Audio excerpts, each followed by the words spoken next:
CBI Bofors मामले की जांच दोबारा शुरू करने की मांग करेगी। सीबीआई ने बोफोर्स मामले में सरकार से 2005 के अपने फैसले पर पुनर्विचार करने और उसे कथित घोटाले में एफआईआर निरस्त करने को चुनौती देने के लिए सुप्रीम कोर्ट में एक विशेष अनुमति याचिका दायर करने को मंजूरी देने की मांग की है। सीबीआई ने कार्मिक और प्रशिक्षण विभाग को लिखी एक चिट्ठी में कहा है कि वो दिल्ली हाई कोर्ट के 31 मई 2005 के उस फैसले को चुनौती देने के लिए विशेष अनुमति याचिका दायर करना चाहती है, जिसमें बोफोर्स मामले में यूरोप में रह रहे हिंदुजा ब्रदर्स के खिलाफ सभी आरोप निरस्त करने का आदेश दिया गया था। सरकार के अधिकारियों ने कहा कि सीबीआई 2005 में ही एसएलपी दायर करना चाहती थी, लेकिन तत्कालीन यूपीए सरकार ने उसे इसकी मंजूरी नहीं दी। कानूनी विशेषज्ञों का मानना है कि एजेंसी को 12 साल से ज्यादा समय तक इस बात की अनदेखी करने के लिए काफी स्पष्टीकरण देना होगा। दिल्ली हाई कोर्ट के तत्कालीन जज आर.एस. सोढ़ी ने 31 मई 2005 को हिंदुजा ब्रदर्स, श्रीचंद, गोपीचंद एवं प्रकाश चंद और बोफोर्स कंपनी के खिलाफ सभी आरोप निरस्त कर दिए थे और सीबीआई को मामले से निपटने के उसके तरीके के लिए ये कहते हुए फटकार लगाई थी कि इससे सरकारी खजाने पर करीब 250 करोड़ रुपए का बोझ पड़ा। आतंकी संगठन जैश ए मोहम्मद ने महज 4.5 फीट के नूर मोहम्मद तांत्रे को अपना चीफ बनाया है। पुलिस के मुताबिक पुलवामा की पुलिस लाइंस और श्रीनगर के बीएसएफ कैंप में हुए हालिया फिदायन हमलों का मास्टरमाइंड तांत्रे ही है। नूर मोहम्मद तांत्रे को 2003 में दिल्ली पुलिस ने आतंकी गतिविधियों में शामिल होने के आरोप में गिरफ्तार किया था। उसे 2011 में पोटा अदालत ने उम्र कैद की सजा सुनाई थी, लेकिन इस बीच किसी पैरोल के दौरान वो भाग गया और वो दोबारा जैश ए मोहम्मद में शामिल हो गया। पुलिस के मुताबिक इस वक्त तांत्रे दक्षिणी कश्मीर में अहम भूमिका निभा रहा है और उस पर 10 लाख रुपए का इनाम भी घोषित किया गया है। महाराष्ट्र राज्य सड़क परिवहन महामंडल यानी एमएसआरटीसी की हड़ताल खत्म हो गई है। एमएसआरटीसी की कोर कमेटी की मीटिंग में बसों की हड़ताल को वापस लेने का फैसला लिया गया। कर्मचारी वेतन बढ़ोतरी की मांग को लेकर 16 अक्टूबर से हड़ताल पर थे।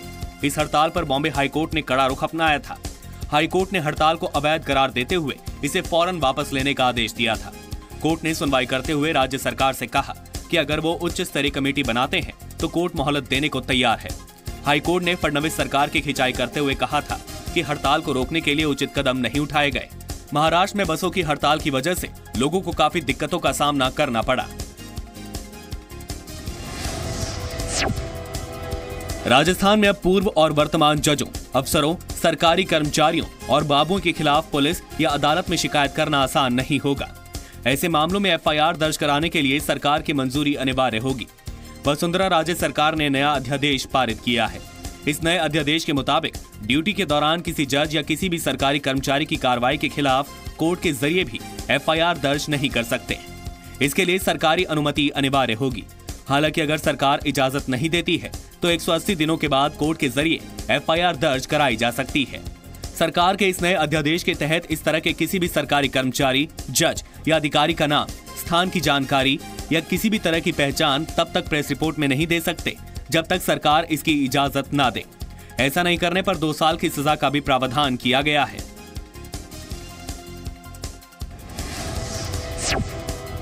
यूपी की योगी सरकार ने प्रदेश के अधिकारियों के लिए नया फरमान जारी किया है। इस आदेश के मुताबिक अधिकारियों को विधायकों के साथ अदब से पेश होने को कहा गया है।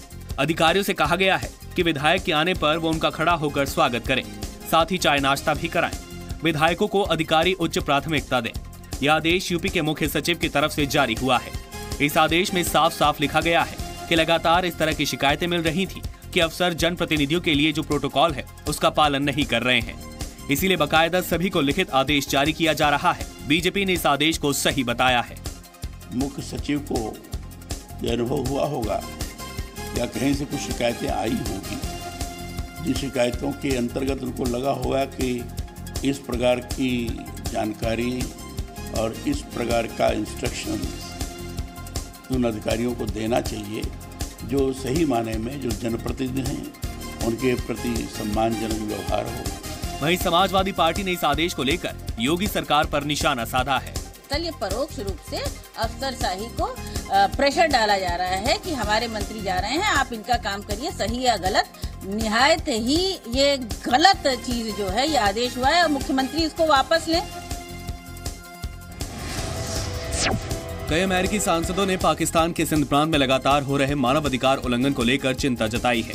कांग्रेस सदस्य ब्रेड शेमन का कहना है कि सामाजिक कार्यकर्ताओं का गायब होना और वहां हो रहे अत्याचार की अनदेखी नहीं की जा सकती।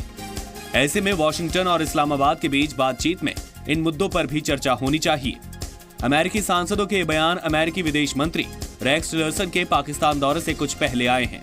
इस बीच अमेरिका के भारत की तारीफ करने से चीन बौखला गया है। चीन ने कहा कि अमेरिकी विदेश मंत्री रेक्स टिलरसन की ओर से भारत के साथ संबंधों को मजबूत बनाने पर जोर देने और बीजिंग की आलोचना करने में पक्षपात की बू आती है। अपने दौरे से पहले टिलरसन ने भारत की जमकर तारीफ की है।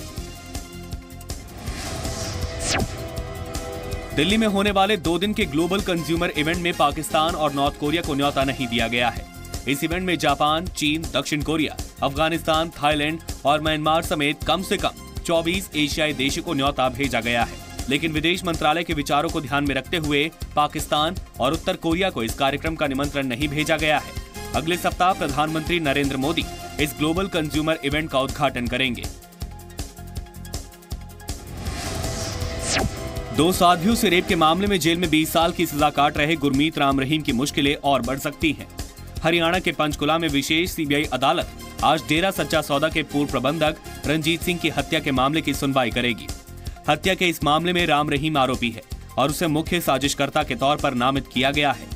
राम रहीम के अलावा इस मामले में कृष्णलाल, जसबीर सिंह, सबदिल सिंह और इंद्रसेन भी आरोपी हैं। रंजीत सिंह की 2002 में गोली मारकर हत्या कर दी गई थी। दिल्ली के इंदिरा गांधी इंटरनेशनल एयरपोर्ट के टर्मिनल 3 से सीआईएसएफ ने कमीज में इलेक्ट्रिक सर्किट फिट करके गुवाहाटी ले जाने की कोशिश कर रहे एक यात्री को पकड़ा है। आरोपी यात्री डोमेस्टिक साइड से एयर एशिया की फ्लाइट पकड़कर गुवाहाटी जाने वाला था, लेकिन उसे गिरफ्तार कर लिया गया। सीआईएसएफ ने जब उसकी सुरक्षा जांच की तब उसके हैंडबैग में संदिग्ध डिवाइस होने का पता लगा। एक्सरे स्कैनर में उसकी जांच की गई, लेकिन डिवाइस के बम होने की पुष्टि नहीं हुई है। इस बारे में दिल्ली पुलिस के अलावा सीआईएसएफ ने आईबी को भी सूचना दे दी। इस यात्री के बैग के अंदर एक कमीज रखी थी। इसी कमीज में डिवाइस लगी थी। इसमें 4 सेल और एक छोटी मोटर भी थी। सीआईएसएफ ने इस मामले को दिल्ली पुलिस को हैंडओवर कर दिया है। ढाका में चल रहे एशिया कप हॉकी टूर्नामेंट के सुपर 4 के अपने आखिरी मुकाबले में आज भारत की टक्कर पाकिस्तान से होगी। रविवार को होने वाले फाइनल मुकाबले में पहुंचने के लिए भारत को इस मुकाबले में पाकिस्तान को बराबरी पर रोकना होगा। भारत सुपर 4 में एक जीत और एक ड्रॉ से 4 पॉइंट्स लेकर पॉइंट्स टेबल में टॉप पोजीशन पर है। इससे पहले भारत ग्रुप मुकाबले में पाकिस्तान को 3-1 से हरा चुका है। भारत और पाकिस्तान के बीच मुकाबला भारतीय समय के मुताबिक शाम 5 बजे से खेला जाएगा।